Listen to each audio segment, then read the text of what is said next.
आज हम देंगे एक दस्तक उन पार्लियामेंट में बैठी उन सियासी जमातों को जिनका मंशूर कभी रोटी कपड़ा और मकान हुआ करता था, जिनका मंशूर यूनिटी, फेथ एंड डिसिप्लिन हुआ करता था, जिनका मंशूर रियासत मदीना गुलामी नामंजूर, निकलो पाकिस्तान के लिए, वन लीडर वन होप हुआ करता था, जिनका मंशूर महाजरों की आवाज बनना और जिनका मंशूर पाकिस्तान को एक सलामी रियासत बनाना था। मगर क्या हो, किसी जमात को बने 81 साल, किसी को 29 साल और किसी को 26 साल हो गए, मगर उन्होंने करप्शन करप्शन के खोखले नारों के अलावा, एक दूसरे पे इल्जाम लगाने के अलावा, अवाम को गुर्बत और इफ्लास के अलावा और कुछ नहीं दिया। आज जानेंगे अपने प्रोग्राम एक दस्तक में अपने मेहमानों से, जो मेरे साथ मौजूद हैं, खालिद अंसारी, चेयरमैन खुशहाल पार्टी और जनरल सेक्रेटरी मुनीर अहमद खान से, एक छोटे से ब्रेक के बाद।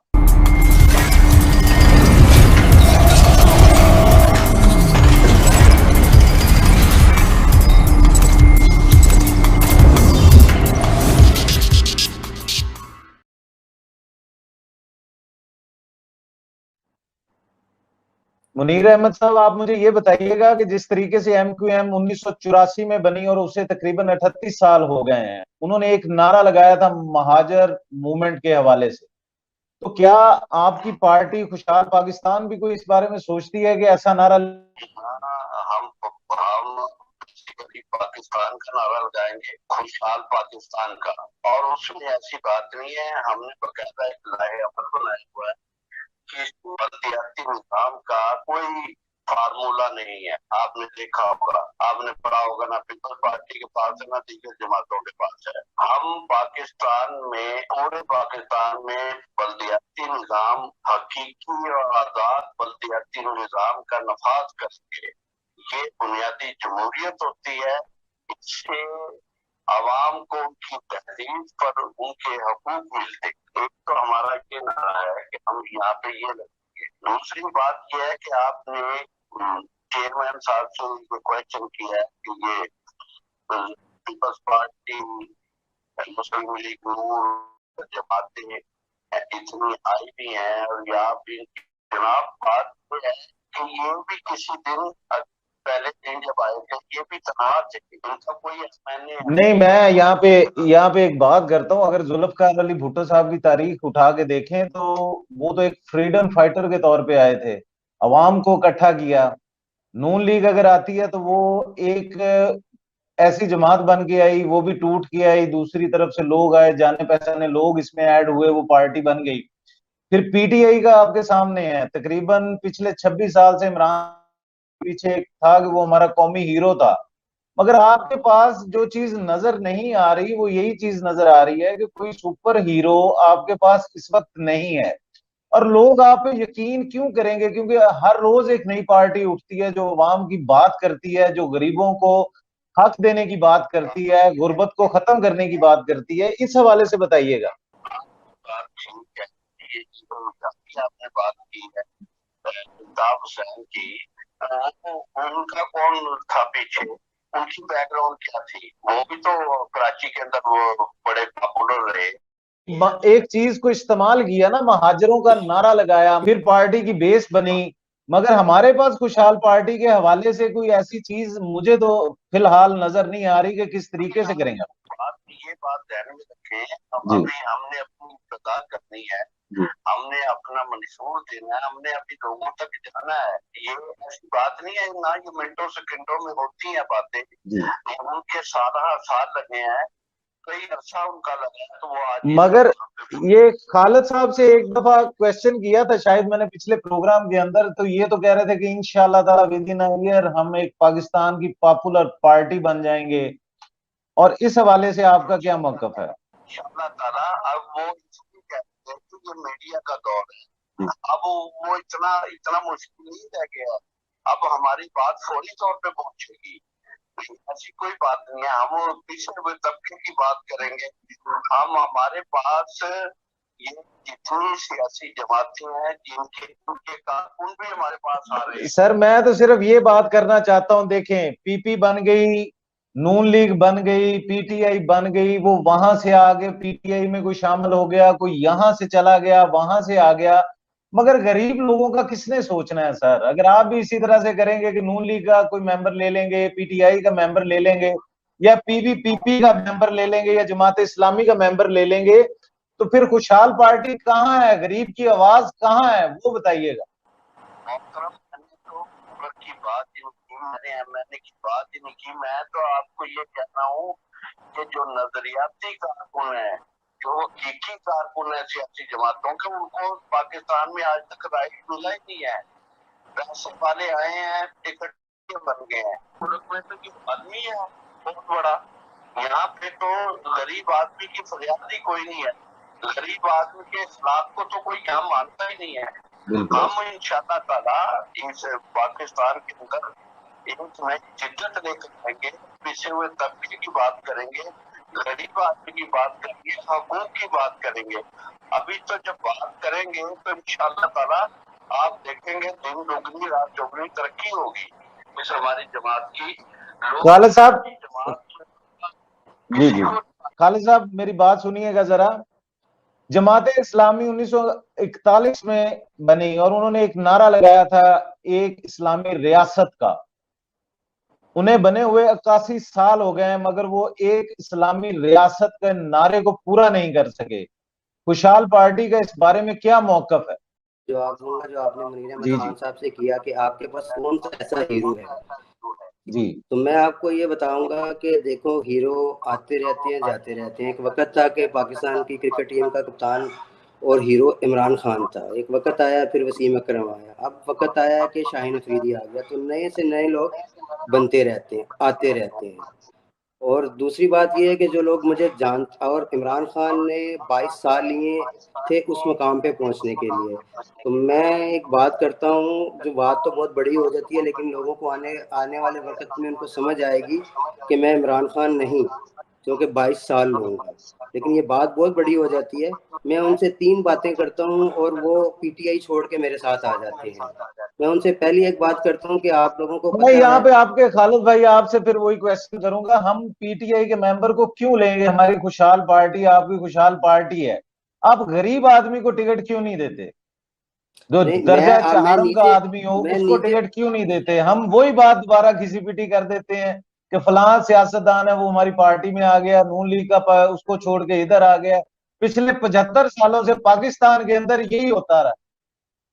काश आप ये भी कह सके कि मैं गरीब आदमियों को टिकट दूंगा, उनकी सपोर्ट करूंगा। तो इस हवाले से बताइएगा।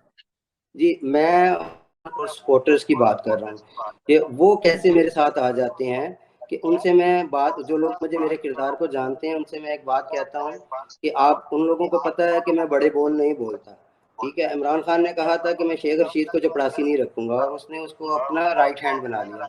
मैं उनसे पूछता हूँ कि अगर मैं तो कभी ऐसा बड़ा बोल बोलता नहीं हूँ, अगर मैंने ऐसा बोल दिया होता तो मैं उसको कभी भी ना रखता। फिर इमरान खान ने कहा था कि परवेज इलाही जो है वो सबसे बड़ा चोर है, और उसको 10 सीटों और अपनी हुकूमत को बचाने के लिए उसने वजीर आला बना दिया। और तीसरी बात ये मैं उनसे कहता हूँ कि खाने काबे से एक तोहफा मिला, तो लोग मेरे किरदार से वाकिफ हैं कि मैं, अगर मुझे खाने काबा से तोहफा मिला, मेरे तो यार दोस्त से तोहफा मिला हो, तो मैं कभी उसकी बेइज्जती ना करूं। तो ये बेच देना बड़ी ही, यानी कि अखलाक से गिरी हुई हरकत है। तो मैं, लोग मेरे किरदार से वाकिफ हैं कि मैं कभी भी ऐसा नहीं कर सकता। तो ये 3 चीजें जब जो लोग मुझे जानते हैं तो वो कहते हैं बिल्कुल ये बात तो है कि खालिद ऐसा नहीं कर सकता। तो इसीलिए मेरी नीयत और मेरा खुलूस और मेरा जज्बा देख के हमारे नाजरीन के साथ क्या आप ये वादा कर सकते हैं कि आप अपनी पार्टी में किसी भी ऐसे लीडर को जो एमएनए है, एमपी है, दूसरी पार्टी का, अपनी पार्टी में शामिल नहीं करेंगे? क्योंकि मैं वो वादा नहीं करूंगा जो मैं पूरा नहीं कर सकता, लेकिन मैं ये वादा जरूर करता हूँ कि मैं कोशिश करूंगा कि जितने नए से नए चेहरे हैं मैं उनको लेकर आऊँ। लेकिन जो बुरे लोग हैं उनको बिल्कुल नहीं मिलाऊंगा, लेकिन मेरी 100% कोशिश यही होगी कि जो नए लोग हैं, नए चेहरे हैं, वो मेरे साथ मिले और हम एक अच्छा नया पाकिस्तान बनाए।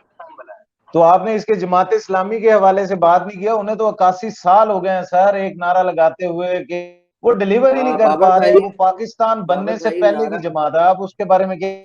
और बात होती है, और उसके ऊपर काम करना, उसके ऊपर प्लानिंग करना एक और बात होती है। खाली नारा लगाने से बातें नहीं हो जाती हैं, तो उसके लिए पूरा ग्राउंड रियलिटी पे काम करना पड़ता है, हर चीज़ को उस हिसाब से देखना पड़ता है। तो वो तो इंशाल्लाह ताला जब आप भी तो अब यही बात है, उन्होंने 81 साल पहले एक नारा लगाया, आप भी तो अब नारा लगा रहे हैं। इन दोनों में डिफरेंस क्या होगा? डिफरेंस आपको, आप 6 महीने गुजर लेने दें और आपको डिफरेंस खुद पता चल जाएगा कि हमारी क्या ग्राउंड रियलिटी पे हमारी क्या वर्किंग है। मैं दुबई में मैंने 24 साल गुजारे हैं और यहाँ के दुनिया की क्रीम लोगों में से मैं उठा नहीं, बैठा हूँ, आपकी और मैं हिस्ट्री माशाल्लाह माशाल्लाह, पाकिस्तान के वाहिद शख्सियत है जिसने गुर्बत भी देखी है, जिसने अंधेरे भी देखे हैं, इन गलियों में मेहनत भी की है। आपके बारे में तो कोई डाउट नहीं है। मगर आपकी पार्टी के हवाले से ये जो सवालात थे, ये पूछने तो लाजमी थे ना, कि एक नारा लगा, ये जितने भी नारे लगे हैं, रोटी कपड़ा और मकान के लगे हैं, यूनिटी फेथ एंड डिसिप्लिन के लगे हैं, उसके अलावा पीटीआई के नारे लगे हैं, उसके अलावा एमक्यूएम के महाजरों के नारे लगे हैं, आप भी नारा लगा रहे हैं। मगर मैं ये सोचता हूं और ये पूछना चाहता हूं कि आपके नारों में फर्क क्या होगा? आप बहुत बेहतर जानते हैं, आगे चल के ये किसी और के मंशूर पर अमल दरामद करते हैं, ये अपने मंशूर को भूल जाते हैं। लेकिन खुशहाल पाकिस्तान जो मंशूर बनाएगी उस पर अमल दरामद करेगी, किसी के मंशूर को नहीं मानेगी, नहीं, अपने मंशूर पर काम ये करेगी। जो अभी आपने बात की है कि ये दूसरे मंशूर में तब्दील हो जाते हैं, कभी आपको इस तरह करना पड़ा तो आप इसको किस तरीके से करेंगे?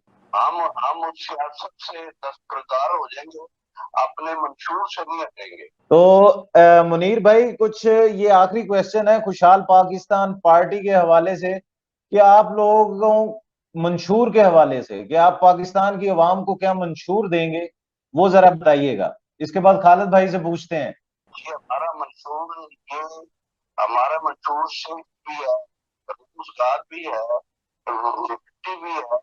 हम एक चाहते हैं पाकिस्तान में, ये जो भी मंशूर बनते हैं कि ये वो सामने की बात होती है, उसी के मुताबिक बनते हैं।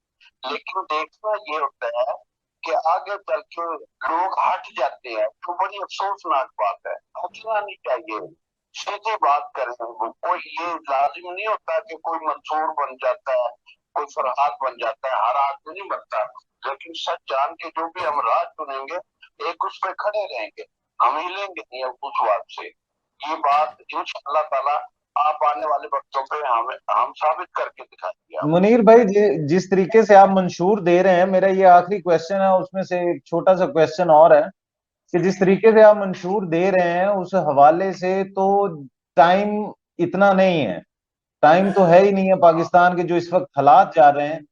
तो आप किस तरीके से इसको बदलेंगे? कोई जादू का चिराग लगाएंगे, कोई रगड़ेंगे, किस तरीके से इसको रोशन करेंगे? कोई इस बारे में बताइए।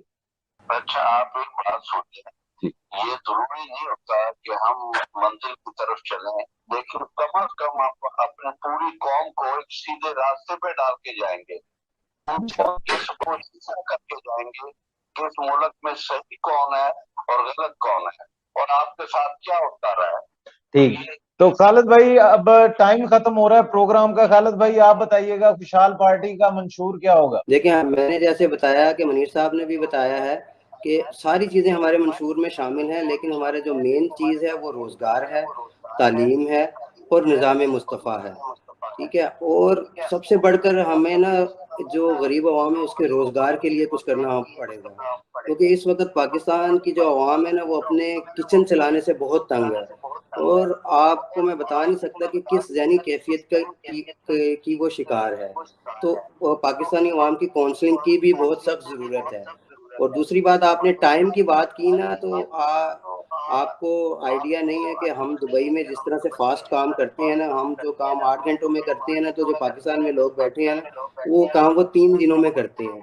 तो ये सारी जो दुबई की पॉलिसीज़ हैं, ये सारी चीज़ें हैं, ये सब मैं पाकिस्तान में इम्प्लीमेंट करूँगा। तो आप देखेंगे इंशाअल्लाह ताला आने वाले वक्त में, आने वाला वक्त इंशाअल्लाह ताला हमारा है। अब प्रोग्राम का वक्त खत्म हुआ जाता है, शुक्रिया। अगले प्रोग्राम तक की अपने मेजबान को इजाजत दीजिएगा। राना बाबर मसूद, खुदा हाफिज।